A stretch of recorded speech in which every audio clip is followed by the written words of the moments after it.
Taong 2022 nang inilunsad ng Department of Agriculture Caraga, Regional Agriculture and Fisheries Council at High Value Crops Development Program, kaagapay ang Diocese of Butuan ang gulayan sa komunidad at parokya.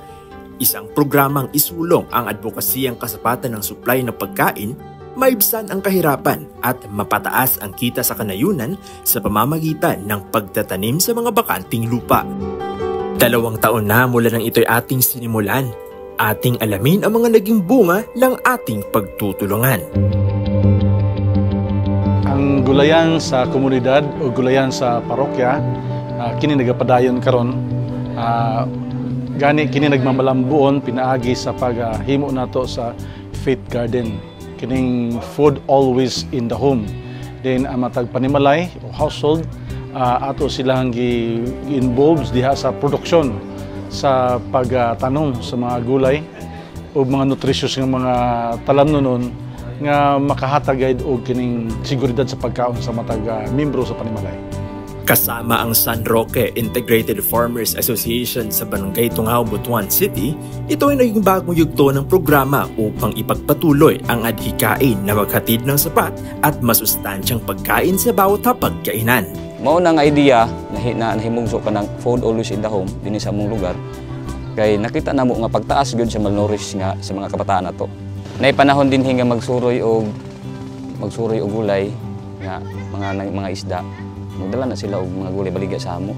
So nakita namo na nga nganong ginahanglan man ta mo palit sa mga pagkaon nga pwede nato i-produce atong lugar.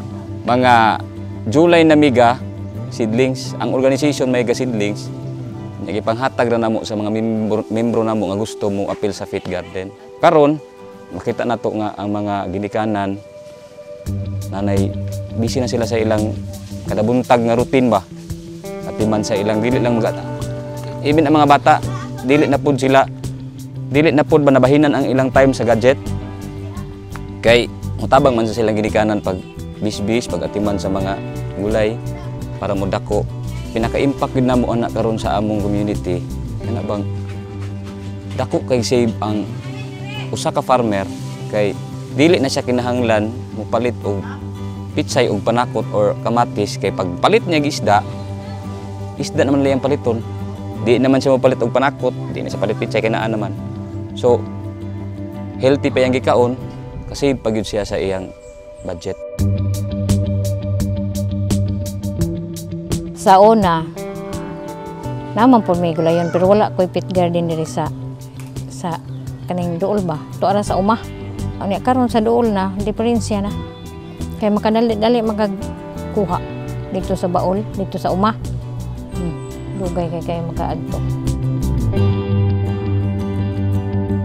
Nakatabang ang Faith Garden sa ako sa akong pamilya mismo kay gawas sa di na ko magpalit og mga gulay sa gawas.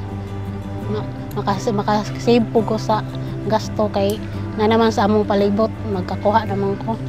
Nya napod siya sustansya para sa akong labi sa akong mga anak. Nang dahil sa proyekto, nakita rin nila ang kahalagahan na matutunan ang mga teknolohiyang nararapat upang mas mapaunlad pa ang kanilang pagtatanim.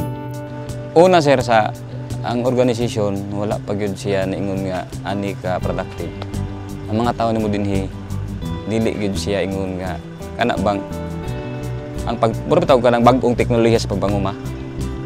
Na sila idea how to kana bang produce pero kana bang old ba nga pagpanguma.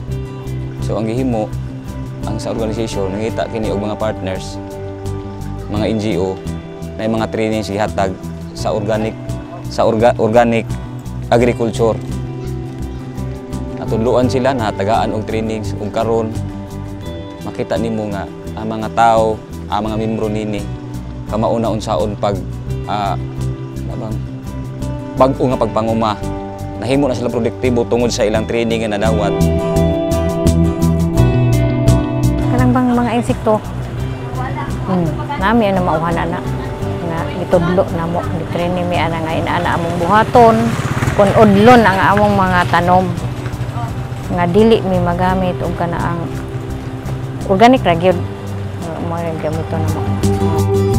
Upang may pagpatuloy ang programa sa Sitio San Roque, isang Memorandum of Agreement ang nilagdaan ng Kilometer 7 Farmers Producers Cooperative, SARIFA, DA Caraga at Diocese of Butuan Social Action Center upang mas mapagtibay at maipagpatuloy pa ang advokasiyang Food Always in the Home at makapagbigay inspirasyon na rin sa iba.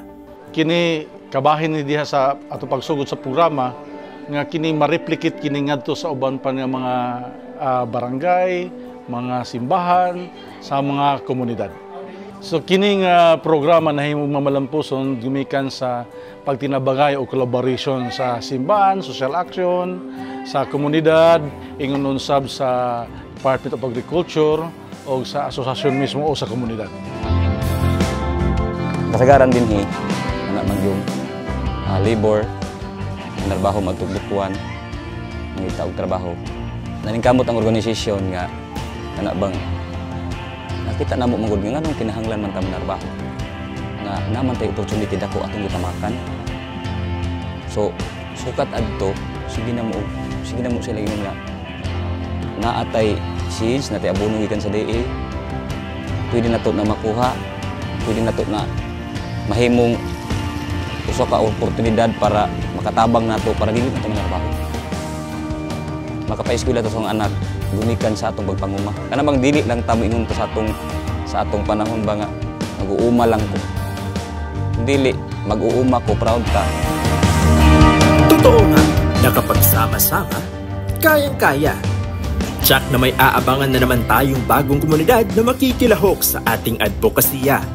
Ang tagumpay ng isang komunidad ay tagumpay ng buong sektor ng agrikultura.